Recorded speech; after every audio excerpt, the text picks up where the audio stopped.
আমার ভাইয়া আজকে নামাজ পড়ার পরেও নামাজ পড়াকে যেমন করে মিথ্যা কথা বলতাম, মানুষকে কষ্ট দিতাম, নামাজ পড়ার পরেও মানুষকে কষ্ট দিই, মিথ্যা কথা বলি, সুদ খাই, বোঝা হয়ে গেল আমার নামাজ আজকের হয়ে যাচ্ছে, আল্লাহ দরবারে কবুল হচ্ছে না। ঠিক কিনা? আমার ভাইয়া দীর্ঘ গবেষণা আমার এই সবাইকে দাঁড়িয়ে অনেক চিন্তা করে দেখলাম, অনেক গবেষণা করে দেখলাম, এই যে নামাজ ব্যর্থ হয়ে যাচ্ছে, আমার নামাজ আমাকে পাপের কাজ থেকে ফিরিয়ে রাখতে পারছে না, আমার হজ আমাকে পাপের কাজ থেকে ফিরিয়ে রাখতে পারছে না, আমার কুরবানি, আমার যাকাত, আমার রোজা আমাকে পাপের কাজ থেকে ফিরিয়ে রাখতে পারছে না। এর মূল কারণ হলো আমার শরীর দিয়ে আল্লাহর হারাম ঢুকে পড়েছে। ঠিক কিনা? হারাম খাদ্য খেয়ে আমার জীবন, আমার শরীর, আমার যৌবন, আমার পোশাক, আমার চরিত্র নষ্ট হয়ে গেছে। ঠিক কিনা বলে? এমকে ইসলামিক মিডিয়া, সত্যের সন্ধানে অবিরাম পথ চলা।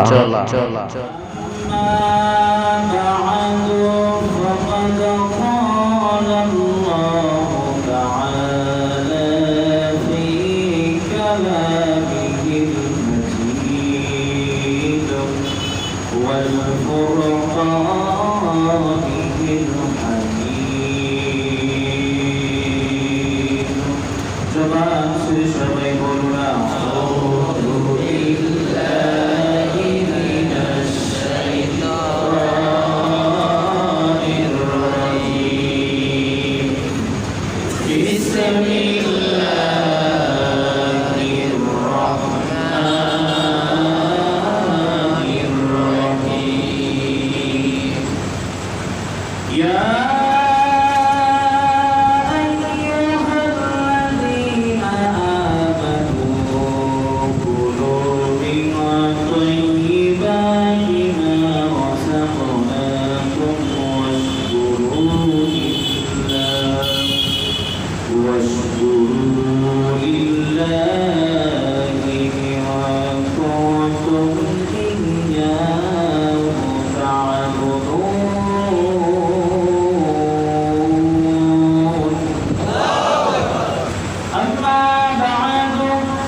جسد غذي بالحرام إن الله وملائكته يصلون على النبي يا أيها الذين آمنوا صلوا عليه وسلموا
নিবেদন করো নবীর শরণে, ভাবো কি তুমি মনে মনে, প্রেম নিবেদন করো নবীর শরণে। আমার নবীর শরণে প্রেম না হলে, নবীর শরণে প্রেম না হলে শাফায়াত তুমি পাবে না। লা ইলাহা ইল্লাল্লাহ, লা ইলাহা ইল্লাল্লাহ, লা ইলাহা ইল্লাল্লাহ মুহাম্মাদুর রাসূলুল্লাহ সাল্লাল্লাহু আলাইহি ওয়াসাল্লাম। আলহামদুলিল্লাহ, উপস্থিত অন্তকার জমা দিবসে আল্লাহ পাকের আশিক জাকিরিন মুহিব্বিন মুজাহিদিন, ইসলাম প্রেমী, কোরআন প্রেমী, নবীজি আদরের উম্মত, আমার প্রাণ প্রিয় দিনী ভাইরা, আপনারা সবাই কেমন আছেন? আমরা সেই মহান মাহবুবের দরবারে কালিমাতুশ শুকর আদায় করছি যে মহান আল্লাহ সুবহানাহু ওয়া তাআলা এই প্রতিকূল আবহাওয়ার মধ্যে যিনি আমাদেরকে এখনো পর্যন্ত ভালো এবং সুস্থ রেখেছেন, ভালো এবং সুস্থ শরীর নিয়ে হিদায়াতের উদ্দেশ্যে পবিত্র কোরআন কারীমের মজলিস, সপ্তাহের শ্রেষ্ঠ দিন জুমার দিনে সবার আগে মসজিদে সমবেত হয়ে জুমার আলোচনায় শামিল হওয়ার তৌফিক আল্লাহ করে দিলেন।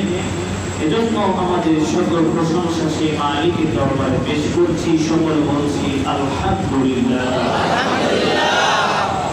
আপনারা সবাই আজকে এই জুমার মজলিসে আসতে পেরে খুশি না বেজা? কারা কারা বেজার হাত উঠান দেখি। আপনি ওই বেজার হয়েছে? আমার ভাই, আমরা সবাই খুশি, ঠিক কিনা? এই মোবারকপূর্ণ মজলিসে সবাই কিন্তু আসতে পারে না, সবার কখনো জুমার নামাজ হয় না, হয় এখন অনেকে দুনিয়াবি কাজে ব্যস্ত আছে কিনা? অথচ জুমার নামাজের যখন আযান হবে, আযানের পর দুনিয়াবি সমস্ত কেনাবেচা হারাম করেছে কে? আল্লাহ। আল্লাহ হারাম করেছে, কারণ এই জুমার ফজিলত কোনটা বেশি? প্রকৃতি ভাইয়েরা, আমি ওদিকে যাব না, আমি আপনাদের খেদমতে মহাবিশ্বের বিস্ময় পবিত্র কালামুল্লাহ শরীফ থেকে যে আয়াতকারীম তেলাওয়াত করেছি এবং নবীজির মুখ নিঃসৃত বাণী হাদিসে নববী থেকে একটি হাদিস পাঠ করেছি। এই আয়াত ও হাদিসে মহান আল্লাহ সুবহানাহু ওয়া তাআলা ঈমানদার বান্দাদেরকে তিনি হালাল খাদ্য গ্রহণ করার জন্য নির্দেশ প্রদান করেছেন। সম্মানিত হাজিরিন, আমরা আল্লাহ পাকের গোলাম, আমরা কি বলে বলেন?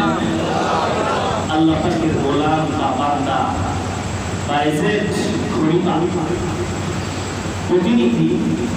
তো আমরা আল্লাহ পাক রব্বুল আলামিনের বান্দা, আমরা আল্লাহ পাক রব্বুল আলামিনের ইবাদত করব, এটাই আমাদের কাজ, ঠিক কি না?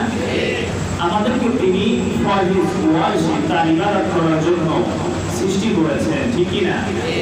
তো আমরা এই ইবাদত করার পর দেখা যাচ্ছে আমাদের মনের ভিতরে প্রশান্তি মেলে না। আমরা নামাজ পড়ার পরেও আমাদের হৃদয়টা প্রশস্ত করতে পারছি না। নামাজ পড়ার আগে যেমন আমরা মিথ্যা কথা বলতাম, নামাজ পড়ার আগে যেমন ভাবে আমরা ঘুষ খেতাম, মানুষের হক নষ্ট করতাম, সুদ খেতাম, মিথ্যা সাক্ষী দিতাম, মিথ্যা যারা বলে তাদেরকে বন্ধু বানাতাম, নামাজ পড়ার পরেও, নামাজ আদায়ের পরেও ওই সমস্ত কাজ আমাদের দ্বারা সংঘটিত হচ্ছে, ঠিক কিনা? তো সুতরাং যারা নামাজ পড়বে, কোন নামাজি কি সুদ খেতে পারে? জোরে বলেন। কোন নামাজি কি মিথ্যা কথা বলতে পারে? কোন নামাজি মানুষকে ক্ষতি করতে পারে? ক্ষতি করতে পারে না। আমার ভাইরা, আমরা কুরবানি করার পরেও, কুরবানি করার আগেও যেমন ঘুষ খেতাম, হারাম খেতাম, আমরা কুরবানি দেওয়ার পরেও ওই রকম হারাম খাচ্ছি, আছে না? আমরা হজ করার আগেও যেমন মিথ্যা কথা বলতাম, সুদ খেতাম, ঘুষ খেতাম, মানুষকে কষ্ট দিতাম, মানুষের হক নষ্ট করতাম, হজ করার পরেও আমাদের চরিত্রের কোনো পরিবর্তন আসে না। ঠিক কি না? বোঝা যাচ্ছে যে আমাদের নামাজ, আমাদের হজ এগুলো সব ব্যর্থ হয়ে যাচ্ছে। ঠিক কিনা বলেন? আমার ভাইয়েরা, অথচ আল্লাহ রব্বুল আলামিন বলেন, ইন্নাস সালাতা তানহা আনিল ফাহশাই ওয়াল মুনকার। নিশ্চয়ই নামাজ আমার একটা ইবাদত, নিশ্চয়ই নামাজ বান্দাকে সকল প্রকার খারাপ কাজ থেকে, সকল প্রকার ফায়সা কাজ থেকে তাকে বিরত রাখে। চিৎকার দিয়ে বলুন কথাকার। আমার ভাইয়া, আজকে নামাজ পড়ার পরেও, নামাজ পড়াকে যেমন করে মিথ্যা কথা বলতাম, মানুষকে কষ্ট দিতাম, নামাজ পড়ার পরেও মানুষকে কষ্ট দিই, মিথ্যা কথা বলি, সুদ খাই। বোঝা হয়ে গেল আমার নামাজ ব্যর্থ হয়ে যাচ্ছে, আল্লাহর দরবারে কবুল হচ্ছে না।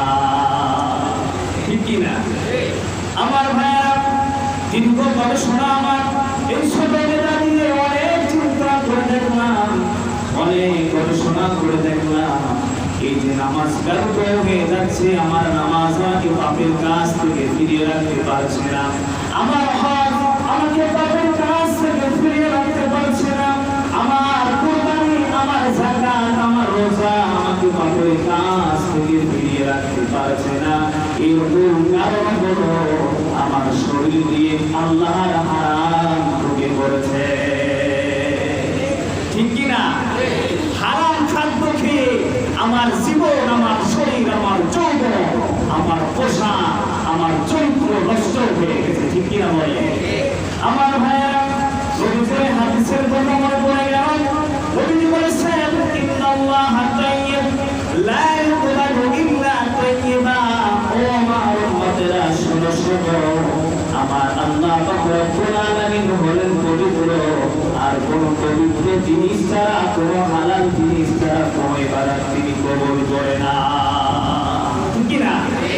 আল্লাহ তাআলা হলেন পবিত্র। ঠিক কি না বলেন ভাই?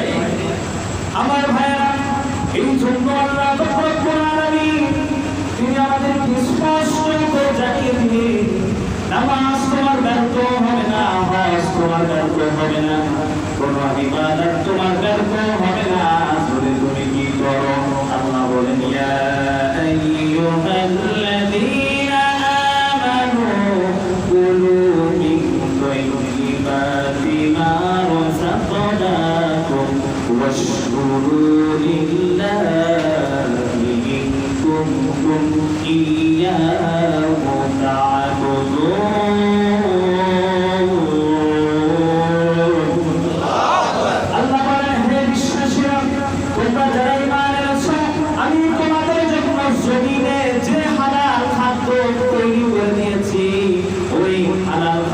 তোমরা গ্রহণ করো, আমার নিয়ামতের শুকরিয়া আদায় করো, যদি তোমরা আমার ইবাদত করে থাকো। চিৎকার দিয়ে বলুন কথাকার। তাহলে আমাদের নামাজ যে ব্যর্থ হচ্ছে ভাই, নামাজ পড়ার পর নামাজ একটার ভিতরে নামাজ পড়লে একটা প্রশান্ত আসা, মনে ঠান্ডা হয়। ঠিক না বলেন? এরকম অনেক সমস্যা আমাদের ভিতরে আছে না নাই? নামাজ পড়ার পরে ভালো হয়, ভালো লাগে না। এক ভাই বললো, হুজুর, আমি বললাম, ভাই নামাজ পড়তে চলে? পরে বলল, কি নামাজ পড়বো, মনটাই তো ভালো নেই। কি নামাজ পড়বো, মনটাই ভালো নেই। সুতরাং আমার ভাইয়েরা, যতটুকু জানতে পেরেছি, ওই লোকটা সুদ খায়। কি খায় বলতো? সুদ খায়। সুতরাং সুদ খাওয়া শরীর কোনোদিন ভালো, কখনো কোনোদিন চিন্তা করতে পারে? তার কাছে কোরআনের কথা ভালো লাগবে না, নামাজের কথা ভালো লাগতে পারে না, ইসলামের কথা তার কাছে ভালো লাগতে পারে না। ঠিক কি বলে? তার কাছে ভালো লাগবে না, সবার কাছে কোরআনের কথা ভালো লাগবে না। কোরআন সবার জন্য হিদায়াতের বাণী না। যদি আপনি নিজের মনটাকে প্রশস্ত না করেন, নিজেকে যদি আপনি নিয়াত না করেন যে আমি হিদায়াত নিব না, তাহলে আপনি হিদায়াত দিতে পারবেন। আমার ভাইরা, আপনি প্রশ্ন করতে পারেন, হুজুর, শুধুমাত্র মুসলমান হয়েছি, ঈমান এনেছি, যার কারণে কি আল্লাহ তাআলা শুধুমাত্র হালাল খাবার খাওয়ার জন্য আমাকে বলেছে? আমার ভাইরা, আমি বলবো না, না, আমার আল্লাহ পাক রব্বুল আলামিন হালাল খাদ্য খাওয়ার জন্য শুধু শুধুমাত্র ঈমানদারদেরকে তিনি বলে নাই। আমার আল্লাহ রব্বুল আলামিন বলেন, ইয়া আইয়ুহার রাসূল কুলু মিনাত তাইয়্যিবাতি ওয়া আমালু সালিহান ইন্নী বিমা তা'মালুনা আলীম।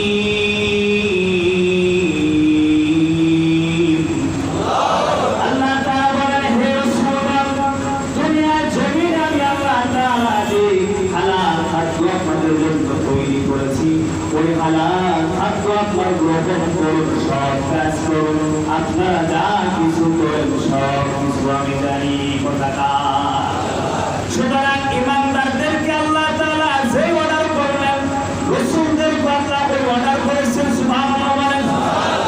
এবার বলতে পারেন, হুজুর হালাল খাদ্য খেতে হবে, আমি ঈমান এনেছি এই কারণে, নবীর উম্মত হয়েছে এই কারণে। না না আমার ভাইরা, আমার আল্লাহ পাক রব্বুল আলামিন একইভাবে তিনি এই আদেশ করেছেন গোটা মানুষকে। আল্লাহ তাআলা সূরা বাকারার 168 নম্বর আয়াত আল্লাহ বলেন, ইয়া আইয়ুহান নাস কুলু মিম্মা ফিল আরদি হালালান তাইয়্যিবান ওয়া লা তাত্তাবি'উ খুতুওয়াতিশ শাইতান ইন্নাহু লাকুম আদুউম মুবিন। আল্লাহ বলেন, হে মানুষেরা, তোমাদের জন্য জমিনে আমি আল্লাহ যে হালাল খাদ্য তৈরি করেছি সেটা গ্রহণ করো, শয়তানের গোলাম অনুসরণ করো না, নিশ্চয়ই সে তোমাদের উপর সদস্যমান কথাটা জোর করে কথাটা। তাহলে কি স্পষ্ট হয়ে গেল, ইমানদারদেরকে আল্লাহ তাআলা যে অর্ডার করেছেন, আল্লাহ তাআলা রাসূলদেরকে ওই অর্ডার করেছেন, আবার সমস্ত মানুষদেরকে তিনি একই অর্ডার করেছেন। সুবহানাল্লাহ। আমার ভাইয়েরা, তিনটা আয়াত আমরা এক জায়গায় নিয়ে আসি। তিনটা আয়াতের ভিতরে আল্লাহ তাআলা তাইয়্যিব শব্দটা ব্যবহার করেছেন। কোন শব্দ বললাম? তাইয়্যিবের তাফসীর এসেছে, তাইয়্যিব মানে হলো উৎকৃষ্ট, রুচিসম্মত, স্বাস্থ্যসম্মত খাদ্য, যে খাদ্য খেলে রুচিটা তৃপ্তি পায়, আমার অন্তর স্বাদে শাসিত হয়, আমার অন্তর তৃপ্তি পায়, স্বাস্থ্যের জন্য উপকার হয়, এমন হালাল খাদ্যকে বলা হয় তাইয়্যিব। সুবহানাল্লাহ। আমার ভাইয়া, আপনাদের কাছে আমি জানতে চাই, সুদ খাওয়া হালাল না হারাম? যদি বলেন ভালো করে শুনেন, এখানে অনেক সুদখোর বসে আছে। আমি আপনাদেরকে বলছি, বলতে পারো হুজুর সুদ খাবো না কি করবো? সুদ খাবো না কি করবো? সুদ না খেলে যে বড়লোক হওয়া যায় না। সুদ না হলে, সুদ না খেলে অর্থনীতির যে গতি আছে এটা নষ্ট হয়ে যায়, দেশ উন্নত হয় না, ব্যক্তি স্বাবলম্বী হয় না, দেশ উন্নত হয় না। আমার ভাইরা, আমরা বললাম আল্লাহর সুদ আমরা খাবো না, তাহলে আমরা কি করবো?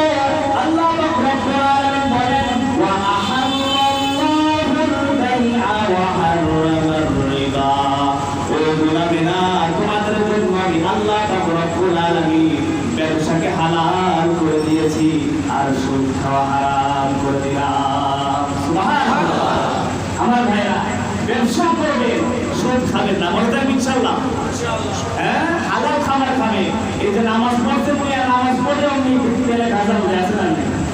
নামাজ পড়লে অমনি মিথ্যা কথা বলে, আছে না নাই? কারণ তার নামাজ ব্যর্থ হয়ে যাচ্ছে হারাম খাবার খাওয়ার কারণে। জোরে বলো ঠিক কিনা? আর শুধুমাত্র 12 রমজান আসলে আমাদের সালাম আলাইকা বলে হুজুরদের দাওয়াত দেয়, হারাম সুদ খাওয়া যে সমস্ত সম্পদ করেছে ওইগুলো দিয়ে হুজুরদের খাওয়াই, আছে না? নিজেও সুদ খাচ্ছে আর হুজুর বেচারা কে বলছে না যে আমার না খেলে কষ্ট হয়। সুদখোরদের রাষ্ট্রীয়ভাবে বয়কট করা উচিত, ঠিক কিনা বলে? যেমন ভাবে একজন মদখোরকে মসজিদে ঢুকতে দেওয়া নিষেধ, ওই রকম ভাবে একজন সুদখোরকে মসজিদে রাষ্ট্রীয়ভাবে নিষেধ করতে হবে, ঠিক কিনা বলে? একজন সুদখোরের সাথে কোন মুসলমানের সম্পর্ক থাকতে পারে না। আমার ভাইয়া, আমরা বললাম আল্লাহ রব্বুল আলামিন মদ খাওয়া হারাম করে দিয়েছেন। মদ হারাম করেছে কি? বললাম আল্লাহ মদ খাওয়া হারাম করেছেন, তাহলে আমরা কি খাবো? শীতের মৌসুম যখন আসবে, প্রচন্ড ঠান্ডা যখন আসবে, আমাদের শরীর ঠান্ডাও হয়ে যায়, আল্লাহ আমরা কি খাবো? আল্লাহ পাক রব্বুল আলামিন বলেন, বান্দা তোমাদের জন্য আমি মদ খাওয়া হারাম করে দিয়েছি আর মধু খাওয়া তোমাদের জন্য হালাল করে দিয়েছি। আমার ভাইয়েরা ভালো করে বুঝবেন, যে সমস্ত মুরব্বী বাবাজিরা আছে শীতের কালে অনেক ঠান্ডা লাগে, গরম পোশাক পরা লাগে, তাদের জন্য বলছি শীতকালে যদি আপনার বেশি ঠান্ডা লাগে, আপনার যদি বেশি ঠান্ডা লাগে, তাহলে আপনি শীতের দিনে শীতের রাত্রে মধু খাবেন, 1 কাপ মধু খাবেন। দেখবেন আমার ভাইয়েরা, ওই রাত্রে আপনার শরীর ঠান্ডার জন্য কোনো চাদর কিংবা কম্বল লাগবে না। মধু খেলে শরীরের ভিতরে একটা আলাদা গরম আসে, ঠিক কিনা বলেন? এই যে আপনার সুইডেন, আমেরিকা, তারপরে রুশিয়া, আপনার যেগুলি সমস্ত দেশ আছে, অন্য দেশে সবসময় বরফ করে থাকে। তারা ওই সময় কি করে, যারা বেঈমান, যারা অমুসলিম, তারা মদ খায়। কিন্তু এখানে অনেক মুসলমান আছে না? নাই আমার ভাইরা, মুসলমান আছে না? তো মুসলমানের জন্য তো মদ খাওয়া হারাম। তারা কি করবে? তারা মধু খাবে। আল্লাহ তাআলা কত সুন্দর হালাল জিনিস আমাদের জন্য সৃষ্টি করেছে। সুবহানাল্লাহ। মনে থাকবে, যাদের বেশি ঠান্ডা, শীতকালে কি খাবেন? মধু খাবেন। আপনার শরীর দেখবেন তো গরম হয়ে যাবে। আপনার ওই রাত্রিবেলায় আপনার কম্বল লাগবে না, কোনো চাদরও লাগবে না, খালি ঘুমাতে পারবেন। সুবহানাল্লাহ। আমার ভাইরা, আল্লাহ পাক রব্বুল আলামিন জিনা করা হারাম করেছেন। জিনা হারাম করেছেন কে? আল্লাহ পাক রব্বুল আলামিন বলেন, ওয়ালা তাকরাবুস জিনা ইন্নাহু কানা ফাহিশাতান ওয়া সাআ সাবিলা। আল্লাহ পাক রব্বুল আলামিন বলেন, তোমরা জিনার ধারে কাছে যেও না, নিশ্চয়ই এটা অনেক ঘৃণিত নগণ্য কাজ, কথাকার। আমার ভাইরা বললাম, আল্লাহ জিনা যদি না করি শরীরের যৌন তৃপ্তিটা, যৌন চাহিদাটা কিভাবে মেটাবো? আমার আল্লাহ পাক রব্বুল আলামিন বলেন, ফানকিহু মা তাবা লাকুম মিনান নিসাই মাসনা ওয়া থুলাথা ওয়া রুবা'a ফাইন খিফতুম আল্লা তা'দিলু ফাওয়াহিদাতান আও মা মালাকাত আইমানুকুম যালিকা আদনা আল্লা তাউলু।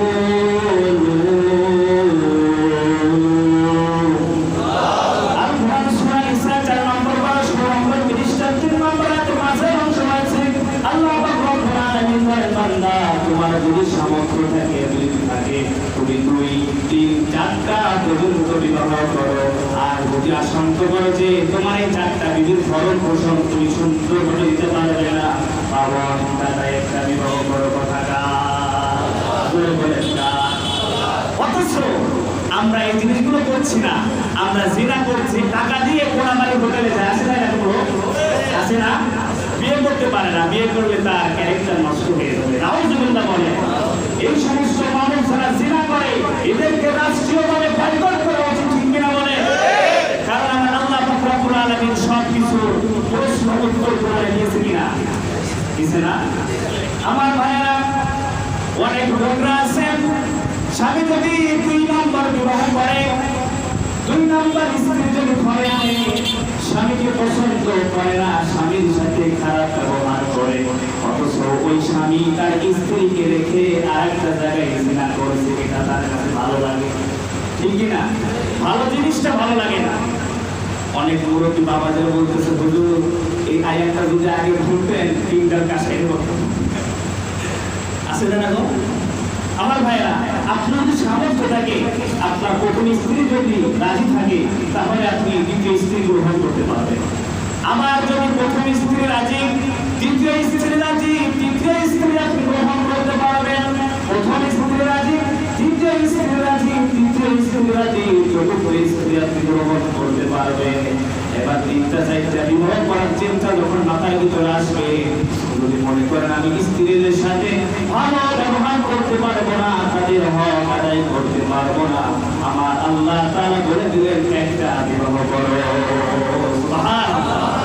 এরপর বলতে পারেন, হুজুর বিয়ে করতে গেলে অনেক টাকা পয়সা লাগে, অথচ আমার শরীরের ভিতরে যে যৌনতা আছে, এই যৌনতা আমি কিভাবে নিবারণ করবো? আল্লাহর নবী বলেন, ও আমার উম্মতেরা, যার শরীরে করবে সে যেন সিয়াম পালন করে। সুবহানাল্লাহ। সিয়াম পালন করলে আপনার এই জিনা থেকে, আপনার এই অসঙ্গতি থেকে হেফাজত করবেন কে? আল্লাহ। জোরে বলেন কে? আল্লাহ।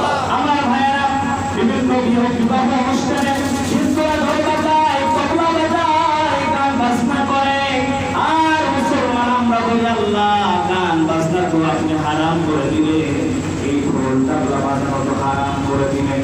ওগো আল্লাহ, মনের ভিতরে কোথায় ঢোলটা বাজায়, তবলা বাজায়, আমার আল্লাহ পাক রব্বুল আলামিন বলেন বান্দা ওয়ামিনান নাসি মান ইয়াশতারি লাহওয়াল হাদিস লিয়ুদিল্লা আন সাবিলিল্লাহি বিগাইরি ইলমিন ওয়া ইয়াত্তাখিযাহা হুজুরা। আল্লাহু আকবার।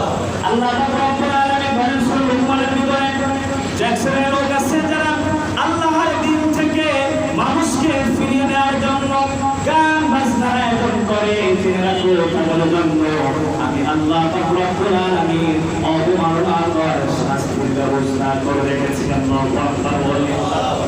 এবার প্রশ্নটার ভিতর এরা তো গান বাজনা বাজায়, এরা তো ঢোল বাজায়, আমরা কি করব? বুঝছো না আমার ভাইয়েরা? আল্লাহ পাক রব্বুল আলামিন বললেন বান্দা তোমাদের জন্য আমি ঢোল বাজানো হারাম করে দিয়েছি, আর তোমাদের জন্য দম বাজানো আমি হালাল করে দিয়েছি। সুবহানাল্লাহ বলে। ঢোলের দুই সাইড আটকানো থাকে, ঢোলের দুই সাইডে কি হয়? আটকানো থাকে। যখন বাড়ি দেওয়া হয় তখন মনের ভিতরে বিভাগী সৃষ্টি হয়, আর দফের এক সাইড খোলা থাকে, এটা বাজানো আল্লাহ রাসূল হালাল করে দিয়েছে। সুবহানাল্লাহ বলে। আমার ভাইয়েরা, সরকারি কর্মকর্তা যারা তারা অধিকাংশ ঘুষ খায়, কি খায় বলে? যদি বলে কি খায়? যদি বলে ভাই আপনি ঘুষ খান কেন? বলে হুজুর 10 লাখ দিয়ে এখানে এসেছি। আছে না? 10 লাখ দিয়ে আমি চেয়ারটা পাইছি মিয়া, 10 লাখ টাকা আমার উঠানো লাগবে না? আমার বাবাজিরা, অথচ আল্লাহ পাক রব্বুল আলামিন বলেন ফাইদা কুদিয়াতিস সালাতু ফান্তাশিরু ফিল আরদি ওয়াবতাগু মিন ফাদলিল্লাহ ওয়াযকুরুল্লাহা কাসীরান লাআল্লাকুম তুফলিহুন।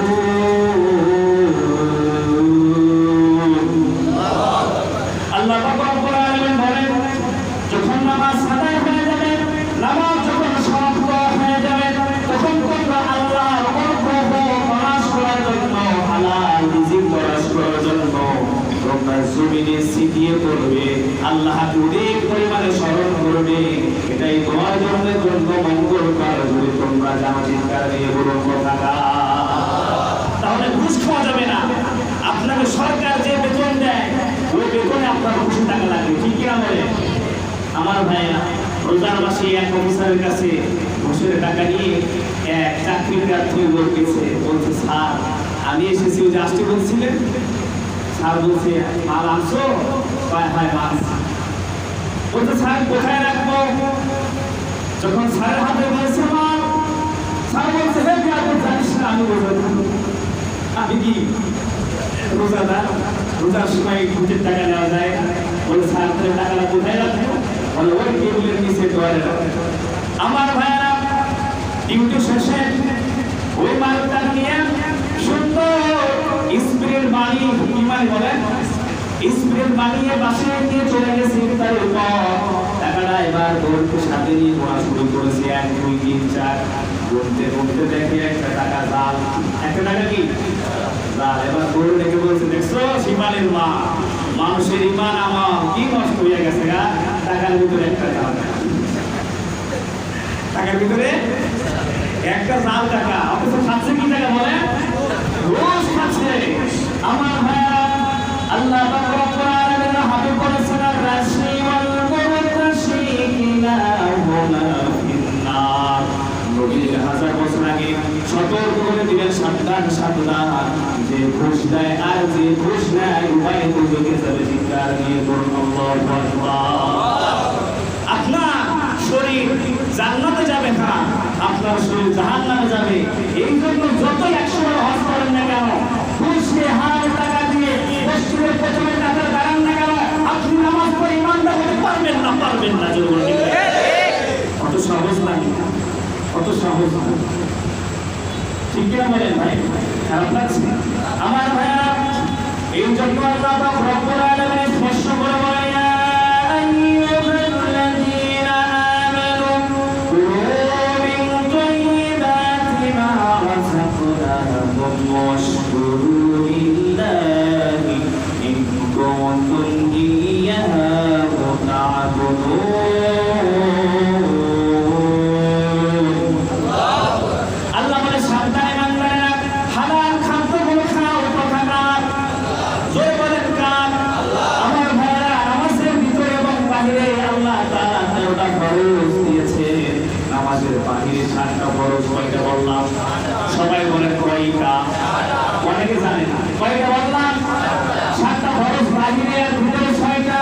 বাহিরে যে ফরজ আছে, এক নম্বর ফরজ হলো শরীর পাক। শরীর জোরে বলেন, খালি উযু করা, গোসল করা।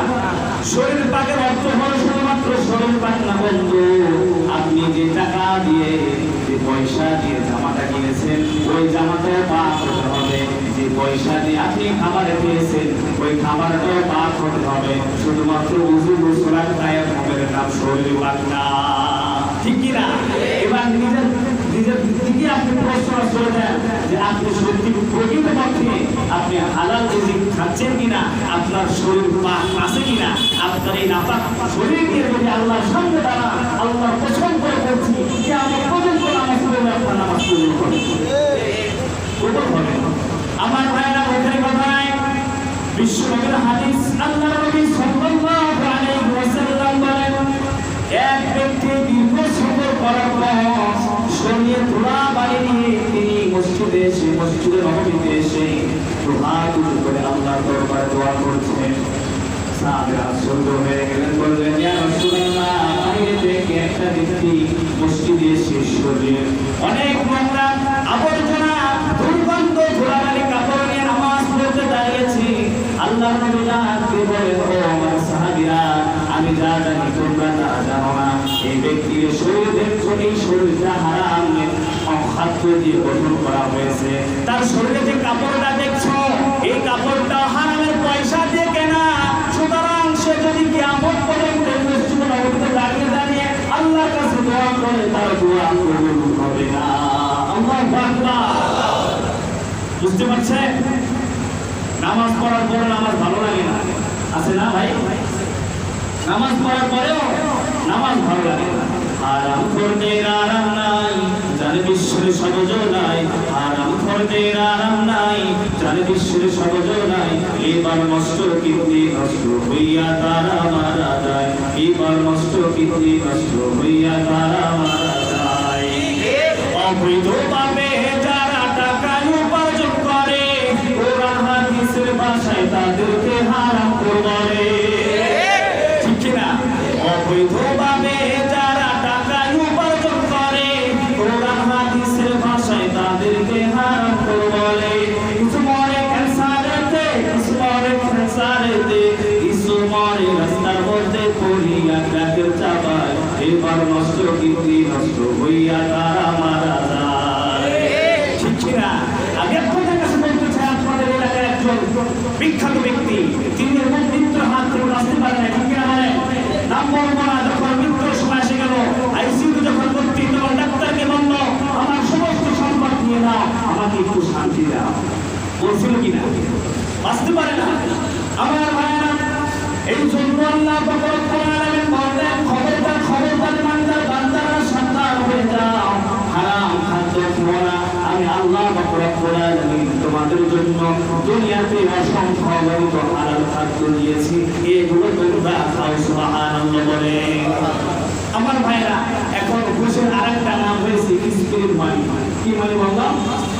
স্পিরিট মানি। আমাদের দেশের একজন বিখ্যাত মন্ত্রী, নাম বলবো না, তিনি বলেছেন এটা স্পিরিট মানি, কারণ এটা যত বেশি হয় কাজের গতিতে তত স্পিরিট বাড়ে। ঠিক কিনা? আমার ভাইরা, যতই আপনারা এই টাকাকে, অবৈধ টাকাকে বিভিন্ন নামে দিয়ে আপনারা প্রচার করেন না কেন, এইগুলো সব কিছু হারাম করেছে, দিয়েছে কে বলেন? আমার ভাইয়েরা, বিশ্বনবী সাল্লাল্লাহু আলাইহি ওয়াসাল্লাম যখন বেঁচে ছিলেন,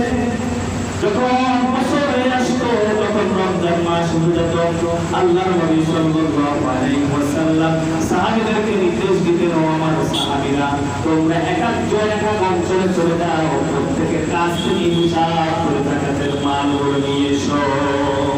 যাকাত যে অর্থগুলো সেগুলো তোমরা হিসাব করে তোমরা নিয়ে আসো।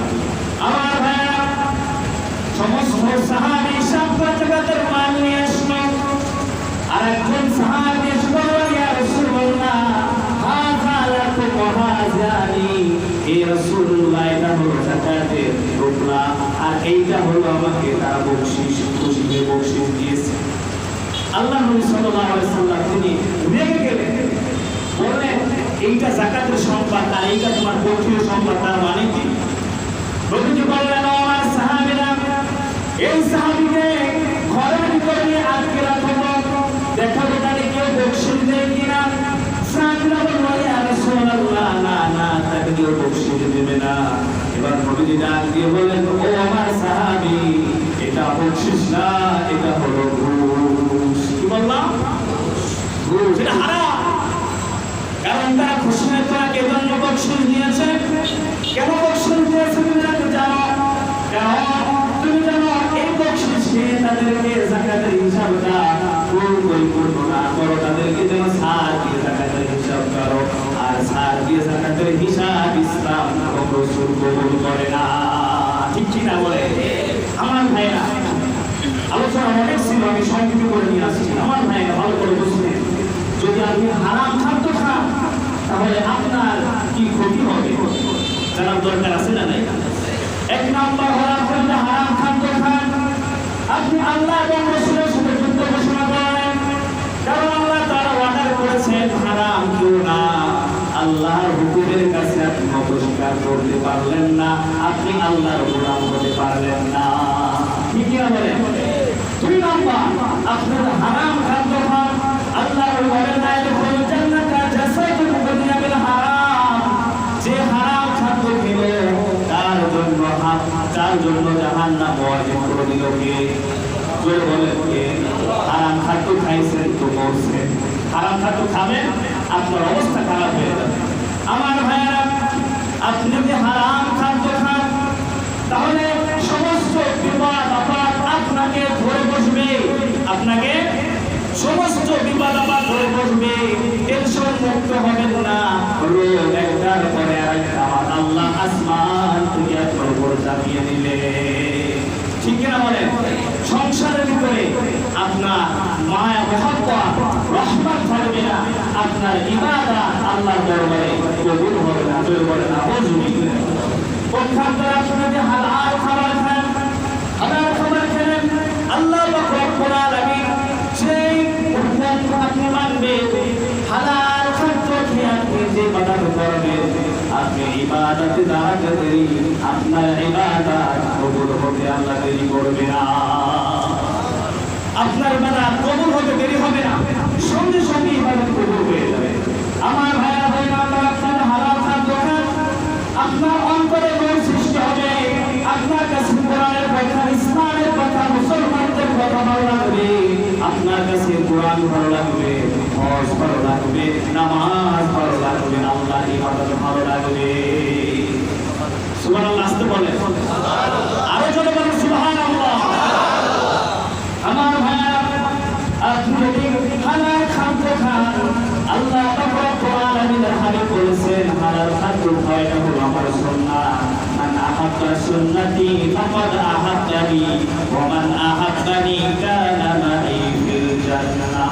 সে আমার সুন্নাতকে ভালোবাসবে, সে আমাকে ভালোবাসবে, আর যাকে আমি ভালোবাসবো, আমি আল্লাহ রাসূল বললাম, কিয়ামতের দিন সে আমার সাথে জান্নাতে থাকবে। আমরা সবাই হালাল খাদ্য খাবো তো ভাই? খাবো তো? আমার ভাইয়া, আল্লাহ তাআলা কোরআনে কারিমের ভিতরে আরেকটা কথা বলেছেন, হালাল খাদ্য খাওয়ার পর ওয়াশকুরুলিল্লাহ, আল্লাহর কৃতজ্ঞতা করতে হবে। কি বলতে হবে? আল্লাহর কৃতজ্ঞতা। অনেকে খাবারকে আলহামদুলিল্লাহ বলতে চায় না। মনে রাখবেন ইনশাআল্লাহ, খাবার তো খেয়েছে, খাবার পেয়েছেন, বেতন পেয়েছেন, আলহামদুলিল্লাহ। আপনি চাকরি পেয়েছেন, আলহামদুলিল্লাহ। আপনার সন্তান হয়েছে, আলহামদুলিল্লাহ। পরীক্ষায় পাস করেছেন, আলহামদুলিল্লাহ। আল্লাহ বলছেন ওয়াশকুরুলিল্লাহ, আমার কৃতজ্ঞতা আদায় করো। ইন কুনতুম ইয়াহু তা'বুদুন, তাহলে সবসময় তার শুকর আদায় করা দরকার আছে না নাই? আল্লাহ আমাদের সবাইকে হালাল খাদ্য খাওয়ার তৌফিক দাও, হারাম থেকে বাঁচাও, আর মৃত্যুর আগ পর্যন্ত তোমার কৃতজ্ঞতা আদায় করার